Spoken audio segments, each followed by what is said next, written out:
할렐루야, 좋은 아침입니다. 오늘도 말씀으로 하루를 시작합니다.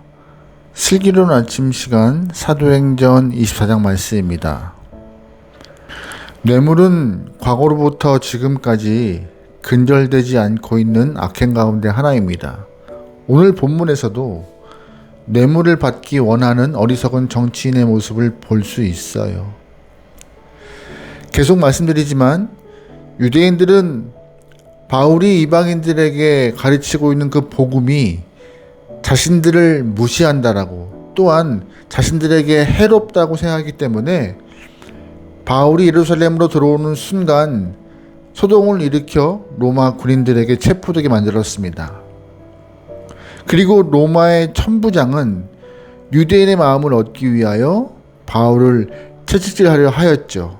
하지만 바울은 자신이 로마 시민임을 밝히면서 모든 상황이 역전됩니다. 천부장은 예루살렘에 바울을 두는 것이 부담스러워 군대를 동원하여 총독이 있는 가이사랴로 바울을 보내버렸습니다. 예루살렘의 유대인들은 바울이 아무런 조치 없이 가이사랴로 보내지는 것이 못마땅해 여겨졌고, 유대인들은 총독이 있는 가이사랴로 가서 정식으로 바울을 고소했어요. 대제사장이 변호사를 대동하여서 총독 앞에 섰습니다. 1절 말씀이에요. 닷새 후에 대제사장 아나니아가 어떤 장로들과 한 변호사 더둘로와 함께 내려와서 총독 앞에서 바울을 고발하니라. 아멘.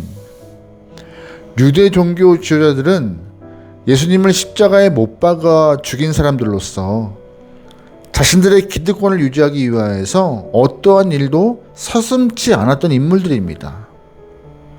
그들은 예수님을 십자가에 못 박았음에도 불구하고 회개하지 않았고 반성하는 기미도 보이지 않았습니다.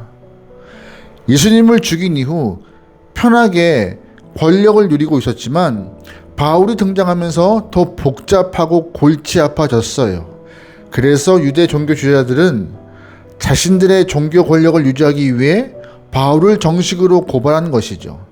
고발장의 내용이 이렇습니다. 5절 말씀이에요. 우리가 보니 이 사람은 전염병 같은 자라, 천하에 흩어진 유대인을 다 소유하게 하는 자요, 나사렛 이단의 우두머리라. 그가 또 성전을 더럽게 하려 함으로 우리가 잡아싸우니. 아멘. 고발의 내용은 4가지예요. 하지만 바울의 입장에서 고발의 내용을 좀 보면은요, 사실 고발의 내용이라기보단 잘하고 있는 표창장 같은 느낌이 좀 듭니다. 유대인들이 고발한 첫 번째 내용은 뭐예요? 바울을 천하의 전염병과 같은 사람이라고 말합니다. 이것은 바울이 전하고 있는 복음이 그만큼 파급력이 있다는 것을 반증하고 있는 말이잖아요. 제가 느끼기에는 고발자라는 느낌이 잘 안 들어요. 오히려 복음을 잘 전했다라고 인정해 주는 것 같은 느낌이 듭니다. 유대인들이 고발하고 있는 두 번째 내용은 뭡니까? 바울을 천하에 흩어진 유대인들을 소유하게 하는 자라고 말하고 있습니다. 바울은 가는 곳마다 회당에서 복음을 전했어요. 복음을 들은 유대인들 중 어떤 사람은 예수님을 영접하고 어떤 사람은 바울을 죽이려고 야단법석이었습니다. 사실 복음은 원래 흑백이 명백한 것입니다. 이 말은 바울이 살아있는 진짜 복음을 잘 전했다는 증거이기도 하죠. 세 번째 고발의 내용은 뭐예요? 바울을 나사렛 이단의 우두머리라고 말하고 있습니다. 이것은 바울이 교회의 실제적 리더라는 것을 인정하는 것입니다. 사실 당시 교회의 리더는 베드로, 야고보, 요한이었습니다. 바울은 이들에게 사도로 인정받지 못하고 있었습니다. 하지만 세상 사람들은 예루살렘 교회의 리더를 베드로와 야고보와 요한으로 보는 것보다 바울로 여겼다는 것이죠. 마지막 고발 내용은 뭐예요? 바울이 성전을 더럽히는 자라고 고발했어요. 성전은 지성소와 성소로 나누어져 있는데 예수님께서 십자가에 달려 돌아가신 그날 성소와 지성소를 가르고 있던 휘장이 찢어졌습니다.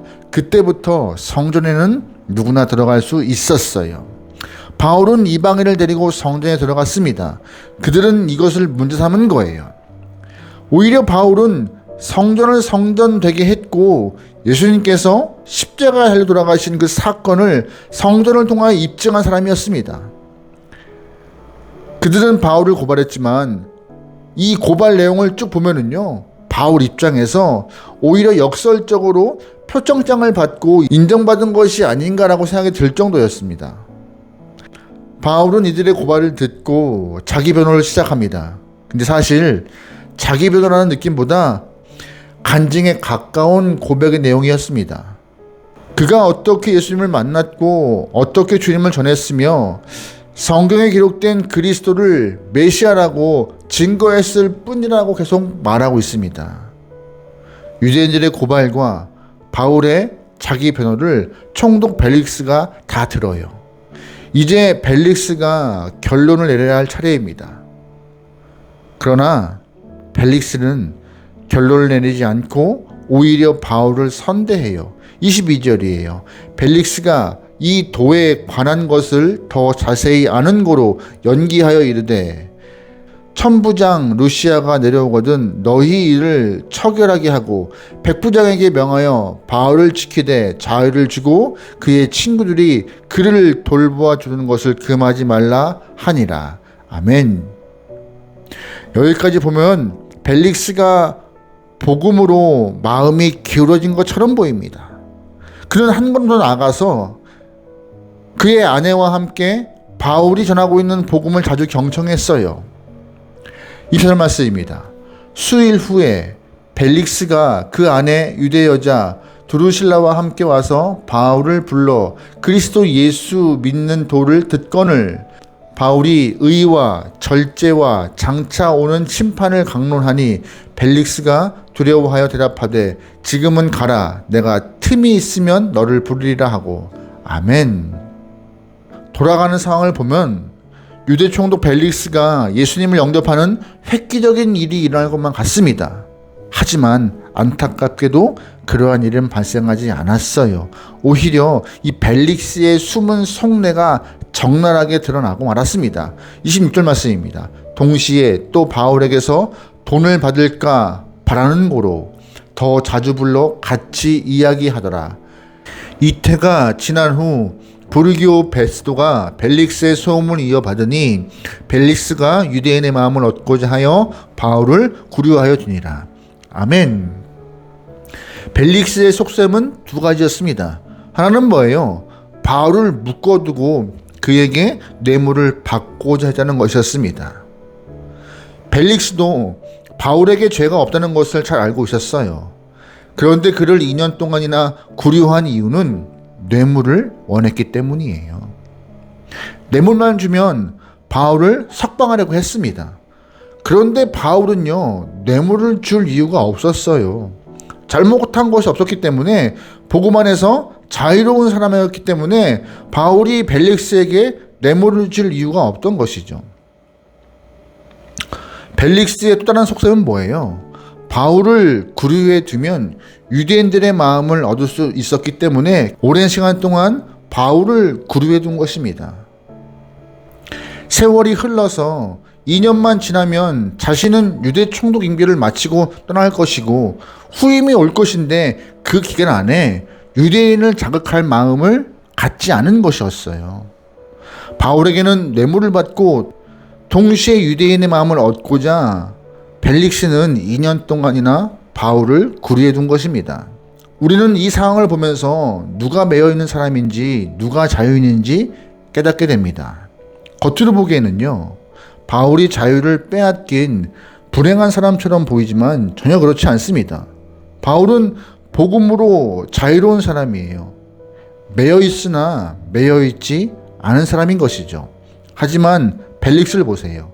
그는 권력과 학식을 가진 사람이었지만 오히려 매여 있었습니다. 물질과 사람에 매여 있었고 돈을 받고자 바울을 구류했고 유대의 마음을 얻고자 2년 동안이나 죄 없는 바울을 묶어두었던 사람이었습니다.